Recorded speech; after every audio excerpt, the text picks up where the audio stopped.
The basic idea behind how subscription solar works is that we have some arrays, and when those arrays convert power and put it onto the grid, the utility company assigns them a dollar value. So they're worth some amount of money.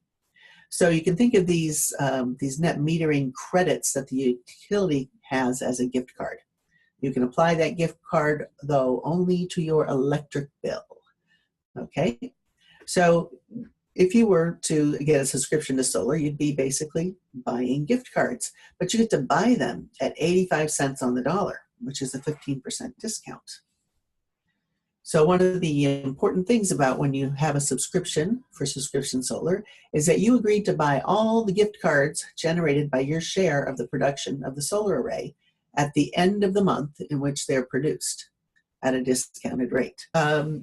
The other important thing about the gift cards means that you actually pay for the gift cards separately from your electric bill.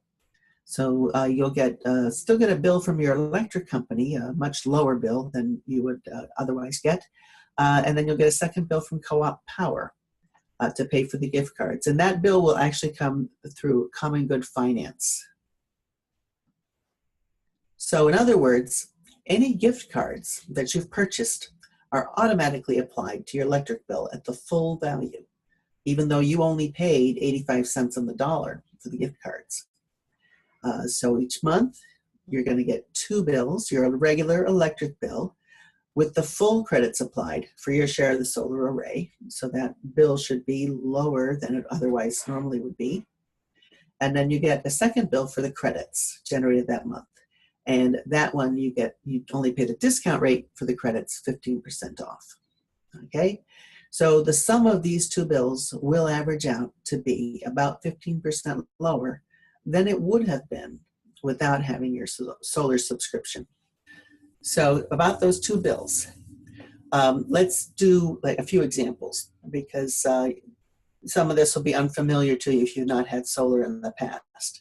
Let's assume for the moment that it's an average month for both your usage and that your credits are going to cover about 90% of your usage. That's actually what our recommendation is, so that you don't go over and buy too many credits or go under and not save very much. So in this case, what I've got is you'll get a bill from your electric company, and let's say your average bill is $100, just to use round numbers. If it's an average month, then you'll have, say, 90% of that covered, $90 worth of credits, and you end up paying the electric company $10. So that same month, you'll get a bill from a Co-op Power, and they'll ask you to pay for that $90 worth of credit, but they give you a discount for it. And you'll only pay $76.50 for those credits. So in this month, even though you're paying two bills, $10 plus $76.50 is only $86.50 instead of paying $100 if that's your regular usage.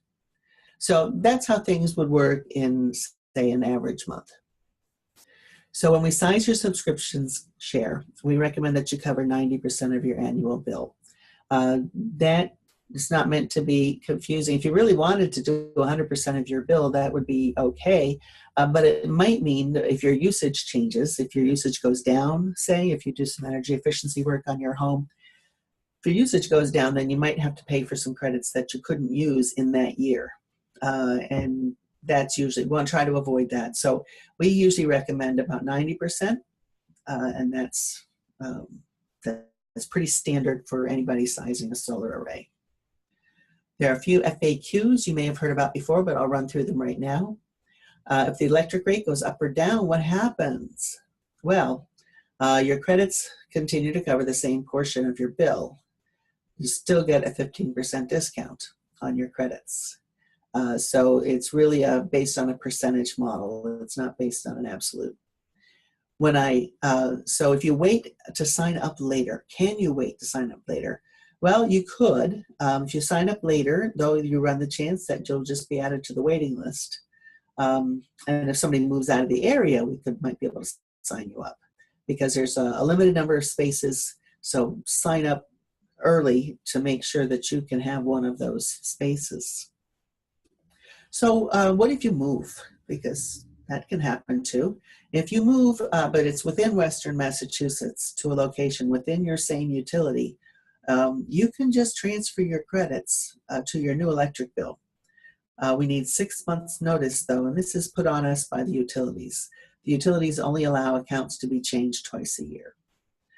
So that's probably going to happen some of the time. People will move and just let us know 6 months in advance so we can get that transferred over to your new address. If you have to move, but you're moving out of the area, moving to some other state perhaps even, your contract can be terminated, but we need that same 6 months prior notice in writing. It's possible you might know someone who wants, you can just assign your subscription to a new customer.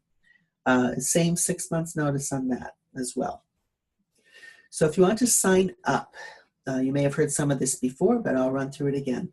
You do need to become a member of Co-op Power. The lowest price membership is $25 a year for 10 years. You need to sign up for Common Good with an account there. That's free, but you will need your bank information and your social security number for that. You can do an initial sign up online at Co-op Power. You'll need your electric bill to do that because they'll ask for your electric utility account number.